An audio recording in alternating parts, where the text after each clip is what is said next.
생성형 인공지능, 챗GPT가 나온 지가 이제 2년이 돼 갑니다. 2022년 11월 30일 날 발표했으니까 2년이 다 돼 가거든요. 그 이후 2년 동안 거의 모든 사람, 모든 기업에서 이 생성형 인공지능에 몰두하고 있죠. 실제로 오픈 AI를 비롯해서 구글, 마이크로소프트, 페이스북, 거의 거대 기업 대부분이 이 생성형 인공지능에 막대한 돈을 쏟아붓고 있습니다. 1년에 아마 몇십조 원씩 투자가 될 거예요. 그러니까 이렇게 투자가 되니까 뭔가 발전이 계속 있을 것 같죠? 지금 생성형 인공지능이 데이터의 한계 때문에 이제 더 이상 발전이 어렵다는 이야기도 나오고 있고요. 또 오픈 AI는 주도권을 갖고 있는, 그러니까 인간처럼 스스로 생각하는 단계로 내년에 발전시킬 거다. 이런 이야기가 있으니까 앞으로 어떻게 전개될지 모릅니다. 그런데 이제 우리가 최대로 관심을 가져야 되는 것은 일자리 문제입니다. 제가 작년, 재작년 처음 이 챗GPT가 나왔을 때 이것이 우리에게 가장 큰 영향을 미치는 것은 일자리라고, 특히 중간 지역, 단순 작업을 하고 중간 지역에 있는 일자리가 많이 영향을 받을 거다. 특히 창조적인 예술이나 생산, 콘텐츠 생산이나 이런 창작 부분에 중간에 자료조사부터 이 허드렛 일들이 무지 많았거든요. 그 영역에 많은 인원이 종사됐죠. 방송 같은 경우도요. 작가를 시작하려면 이제 막내 작가, 새끼 작가라고부터 그러는데요. 자료조사 일부터 하죠. 막내 작가부터 이 PD, 콘텐츠를 기획 연출하는 PD는 이제 조연출, FD부터 시작을 하거든요. 이걸 몇 년 동안 하는데 그 일들의 대부분이 반복적이고 단순한 일이거든요. 이런 일들, 특히 자료조사를 대신해주고 그것을 정리해주고 이런 일들을 생성형 AI가 대신해 줄 거다. 그래서 중간 일자리가 대부분 없어질 거다. 이렇게 말씀드렸는데, 오늘은 이 인공지능 발전이, 특히 생성형 인공지능 발전이 일자리에 어떻게 영향을 미치는지 이 새로운 보고서가 나와서 한번 그걸 살펴보라고 합니다. 그 이전에 요즘 이제 대학에서는 졸업작품 전시회가 한창입니다. 특히 실기가 많은 학과에서는 지금 11월, 12월 졸업 학생들이 그동안 4년 동안 배운 것을 열심히 노력을 해서 이제 졸업작품으로 발표를 하죠. 그러니까 미디어학과니까 미디어학과에서도 졸업작품이 있습니다. 그래서 각자가 콘텐츠를 기획해서 콘텐츠를 만드는 거죠. 주로 이제 짧은 드라마 이런 것을 만드는데 올해 특이한 것은 4학년 학생들 중에 두툼이나 인공지능으로 콘텐츠를 만든 거예요. 생성형 인공지능으로. 그러니까 직접 촬영하거나 이런 거 없이 단순하게 스크립트, 그러니까 인공지능한테 대사를 입력시켜서 그 인공지능이 만들어주는 거죠. 실제로 헐리우드에서도요, 몇몇 이 연출자들이 오픈AI와 소라와 함께 소라를 가지고 이런 콘텐츠를 같이 만들기도 했습니다. 그래서 이 4학년 학생들이 인공지능으로 만들었는데 제가 보기엔 꽤 훌륭하더라고요. 근데 이제 이것을 보고 교수님들끼리 논쟁이 있었습니다. 논쟁의 핵심은 이것을 정식 작품으로 인정하느냐 마느냐예요. 저를 비롯해서 일부 교수들, 아마 3분의 1에 해당하는 교수들은 앞으로 이렇게 갈 거다. 그러니까 이걸 인정하고 학생들을 오히려 이것을 이끌어줘야 된다. 그런 의견이었고, 한 3분의 2의 교수분들은 이것을 인정할 경우 모든 학생들이 이렇게 인공지능으로 콘텐츠를 만들 거고, 그러면 학교의 기본 커리큘럼이 다 무너지게 된다. 그러면은 이 학생들은 기존 기본적인 과목들은 들으려고 하지 않고 인공지능만 들을 거다. 이렇게 이제 반대 의견을 내고, 그래서 결국은 이제 특별상을 주기로 결론을 냈는데 이것은 한국의 대학의 문제뿐만 아니라요. 미국에서도 이런 인공지능, 특히 생성형 인공지능으로 대학 교육이 어떻게 바뀌어야 되는지를 이 교육 담당자들을 이 설문조사를 무지 많이 합니다. 그러니까 수도 없이 한 달에 한두 건씩 이렇게 발표가 나오거든요. 그것을 종합해 보면은 교수나 선생들은, 교사들은 부정적입니다. 이 생성형 인공지능을, 생성형 인공지능을 비롯해서 여러 가지 인공지능을 교육 커리큘럼에 적극적으로 반영하는 것을 부정적으로 보고요. 대개 한 30% 정도만 긍정적으로 보고 있어요. 반면, 행정 담당, 경영 담당 직원들은, 학교의 직원들은 이것을 한 7, 80%의 직원들은 이것을 긍정적으로 보입니다. 적극적으로 도입해야 된다. 학생들도 적극적으로 도입해야 된다고 생각을 하는 것 같아요. 그리고 왜 그럴까 생각해 봤을 때 이 교수들은 실제적으로 고민이 커리큘럼을 어떻게 짜냐고 고민이에요. 그런데 이 생성형 인공지능은 사실 검증이 안 됐잖아요. 다 하고 있는데 새로운 기술은 검증이 안 됐는데 이것을 급속도로 도입했을 경우 기존의 커리큘럼은 무너지고 새로운 커리큘럼을 도입했는데 이게 검증이 안 된 거예요. 검증은 누구도 못했거든요.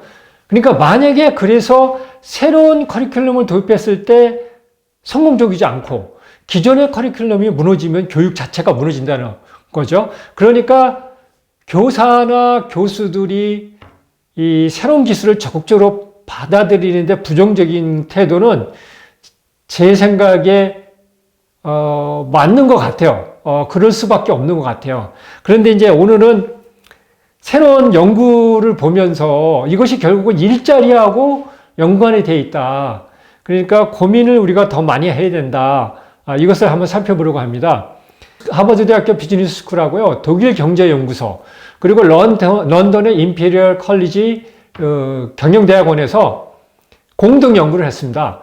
139만 개의 프리랜서죠. 그러니까 일반 일이 아니고 프리랜서들이 하는 일에 대한 구인 광고를 분석을 했습니다. 그리고 이것은 이제 챗GPT가 나온 2022년 말부터 8개월 동안 이 분석을 했는데 결론은 단순한 프리랜서 일은 21%가 수요가 감소했다고 합니다. 그러니까 구인 광고에서 구직 요구가 줄어든 거죠. 거의 20% 이상이.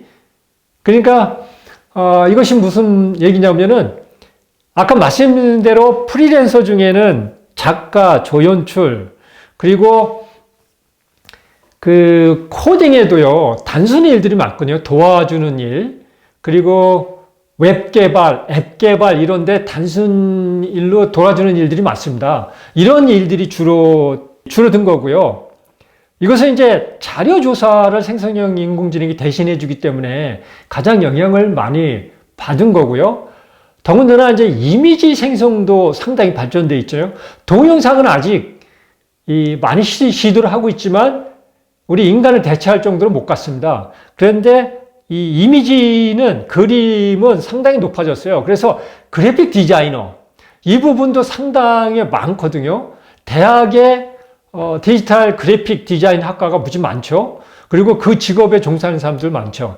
이 일하고 3D 모델링이라 해서 3D 만드는 그 단순 작업이 많습니다. 여기에 이런 일의 요구도 17%가 줄었다고 합니다. 그러니까 반복적인 작업이나 아니면 이런 창작 작업들이 이 기계 하드웨어의 공장에서 만들어내는 것처럼 일정으로 정해진 게 아니라 일이 막 몰렸다가 어느 순간에 일이 없고 그럽니다. 그래서 여유 작업 대상 인원을 확보하고 있습니다. 그러니까 최대로 일이 바쁠 때하고 최소로 바쁠 때를 계산해서 한 60, 70% 수준에서 한 1, 20%의 여유분을 이렇게 확보하고 있거든요. 이런 부분의 일자리들이 다 이루어진 거예요. 반면 이 연구에 의하면은 이 창의적 사고나 크리티컬 싱킹이라고 하죠. 창의성, 그리고 감성 지수, 이런 것을 갖추고, 이것만 갖춘 게 아니라 이걸 갖추고 인공지능과 함께 일하는 거죠. 인공지능을 도구로 활용하는 거죠. 그러니까 창의적 사고와 창의성, 감성 지구를 갖춘 사람들이 생성형 인공지능이나 이런 인공지능을 적극적으로 활용하는 이런 일자리는 점점 늘어날 것이다. 그리고 또 하나는 이렇게 높은 기술을 갖고 있고, 그래서 고임금의 고임금에 있는 직업군과 높은 기술이 그렇게 필요하지 않고 저임금에 있는 이 일자리의 차이가 점점 벌어질 거다. 왜냐하면 이 생성형 인공지능을 비롯해서 인공지능이 이렇게 기술이 낮은 수준의 기술을 요구하고 저임금의 일자리를 다 대체할 것이다. 그래서 이 격차를 염두에 두고요. 단기적으로는 일자리가 이런 식으로 저임금의 단순 반복 작업은 축소가 될 거다. 그렇지만 장기적으로는 새로운 일자리가 창출될 거다. 근데 여기서 새로운 일자리가 창출된다는 것을 잘 새겨들어야 됩니다. 제가 벌써 6년 전에 리딩 앤 피트니스에서 주장한 것은 그 책의 핵심은 이거거든요.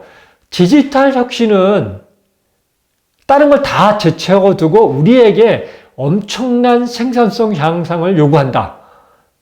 지수 함수적인 생산성 향상을 요구한다. 그 차이로 점점 더 빈부격차는 커질 거다.